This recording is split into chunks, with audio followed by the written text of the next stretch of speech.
Em nome do Pai, do Filho e do Espírito Santo. Amém. Querido irmão, querida irmã, graça e paz.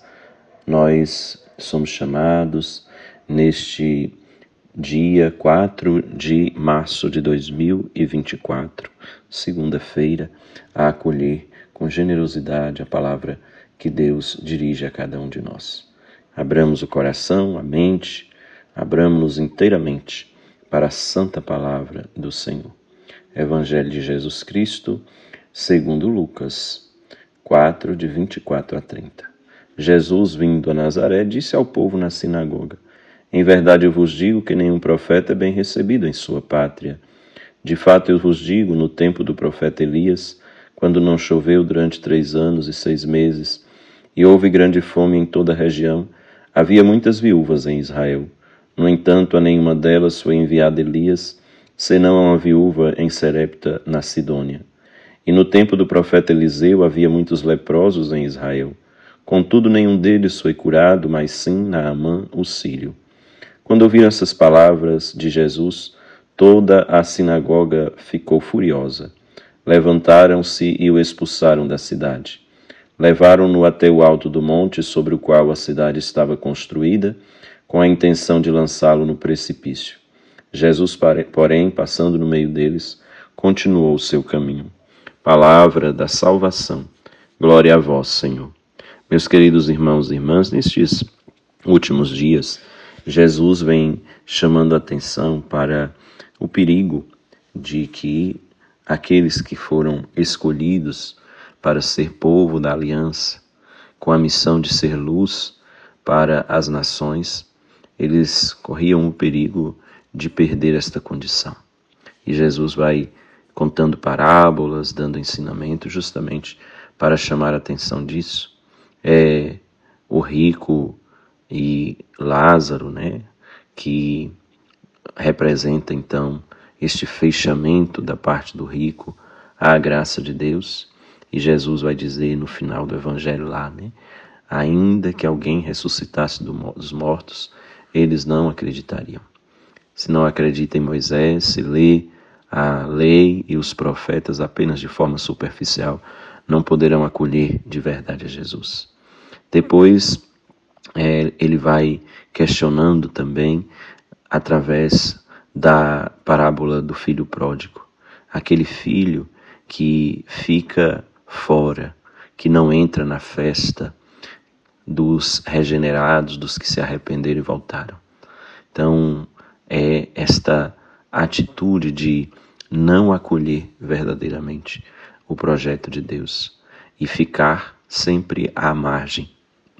Depois, hoje, Jesus vai questionar também, apresentando situações vivenciadas e que mostra, sim, o modo como Deus deseja revelar-se a todos, mas que quem experimenta a sua graça são aqueles que abrem o coração para acolher Jesus. E tantas vezes, estes não fazem parte do povo da aliança, não fazem parte deste povo escolhido. São abertos à graça homens e mulheres que são considerados até pagãos, excluídos, e Deus é acolhido nos corações. E sendo acolhido nesses corações, Deus tem a possibilidade de realizar grandes obras na vida destes homens e mulheres. Então nós somos chamados, queridos irmãos e irmãs, a pensar também como está o nosso acolhimento a Jesus Cristo, a sua palavra, porque é importante pensar algumas situações. Primeiro, um perigo de pertencer ao povo de Deus e é nos acostumar com esta pertença e achar que já está tudo pronto, que a gente não precisa fazer nada para acolher verdadeiramente esta proposta em nossas vidas. É preciso que nós não nos acostumemos, porque cada dia o Senhor nos pede que nós façamos a experiência de mais um passo para caminhar com Ele. Quando nós nos acostumamos, achamos que já está tudo muito pronto e bom, nós podemos perder a oportunidade de acolher o melhor de Deus e nos tornarmos sempre pessoas melhores em nossa existência. Depois, queridos irmãos e irmãs, é também um perigo ocupar um lugar de privilégio, de achar que a gente é melhor do que as outras pessoas. Jesus constantemente critica esta atitude, sobretudo por parte dos fariseus, que acham que são mais perfeitos, que são melhores que as outras pessoas.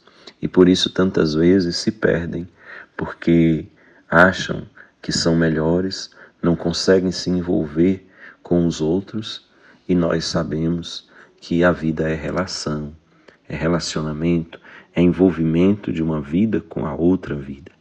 E que nós vamos crescer e vamos chegar ao objetivo que Deus deseja para cada um de nós, não sozinhos, mas em comunhão com os nossos irmãos e irmãs, em comunhão de vida com aqueles que caminham conosco, ou que nós somos chamados a nos aproximar para caminhar com eles. Então, essa atitude de achar que somos privilegiados, que estamos num pedestal, isso impede a gente de experimentar o belo da vida, que é justamente as relações, porque são nessas relações que nós vamos fortalecendo o nosso ser cristão, porque é no amor concreto que nós damos e experimentamos em nossas vidas, é que nós vamos poder de verdade experimentar a graça de Deus realizando-se em nossa existência. Então, que nós não nos sintamos melhores do que ninguém, mas que nos compreendamos de verdade como irmãos e irmãs uns dos outros, que caminhemos juntos nesta experiência da fraternidade, sabedores de que a salvação, a realização plena do projeto de Deus em nossas vidas, ele se dá não no isolamento, mas sim na experiência de comunhão, na experiência de fraternidade. Depois, nos impede também de acolher esta graça que nos vem, a experiência de preguiça. Preguiça no sentido de não desejar fazer esforço, não desejar empenhar as nossas energias para nos tornarmos aquilo que Deus deseja para cada um de nós. É aquela situação de parecer estar anestesiados, né?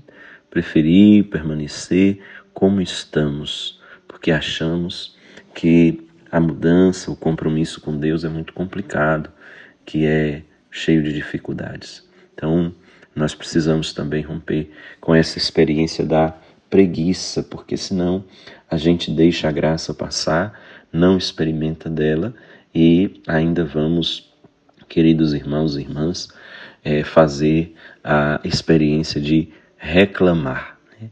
Não tomamos coragem para poder realizar o que Deus deseja em nossas vidas e ainda reclamamos dizendo que Ele não faz nada por nós, né? E aí nós somos chamados de verdade a romper, né, com esta preguiça para poder ir sempre mais ao encontro, né, do Senhor que nos vem. E por fim, eu gostaria de chamar a atenção para um outro elemento, que é um elemento muito ligado ao ser de Deus, que é o fechamento das nossas vidas à graça. Porque muitas vezes nós podemos achar que tudo se resolve a partir do nosso intelecto, da nossa razão, das nossas vontades. E aí nós precisamos estar atentos, porque a graça de Deus ela é de verdade atuante e nós precisamos estar dispostos e abertos para deixar ela, a graça de Deus, atuar verdadeiramente em nossa vida. Tem uma frase que diz que eu tenho medo do Deus que passa e oferece a sua graça, e eu não acolho esta graça como ela deveria ser acolhida. Porque muitas vezes nós achamos que nós nos bastamos, que a gente não precisa de Deus, que nós não precisamos dessa ação graciosa e bondosa de Deus em nossas vidas. Fazemos tudo só com os nossos esforços, esquecendo que sem Deus nós não somos nada, nós nos perdemos, nós fracassamos. Então, que nós possamos abrir o coração para o projeto de Deus e deixar Ele agir verdadeiramente em nossas vidas, como o Senhor que nos concede a misericórdia e a graça. Não tenhamos medo de acolher esta graça generosa que o Senhor deseja dispensar para cada um de nós, que o Senhor deseja presentear a cada um de nós. Que nós nos sintamos acolhidos pelo Senhor e abertos a ser inteiramente impulsionados pela sua presença, pela sua graça. E que venha generosa a bênção do Deus rico em misericórdia sobre nós, sobre nossas famílias, Pai, Filho e Espírito Santo. Amém. Meu querido irmão, querida irmã, abertos à graça, continuemos caminhando, certos de que estamos conduzidos pelo Senhor. Fica com Deus, um abraço forte.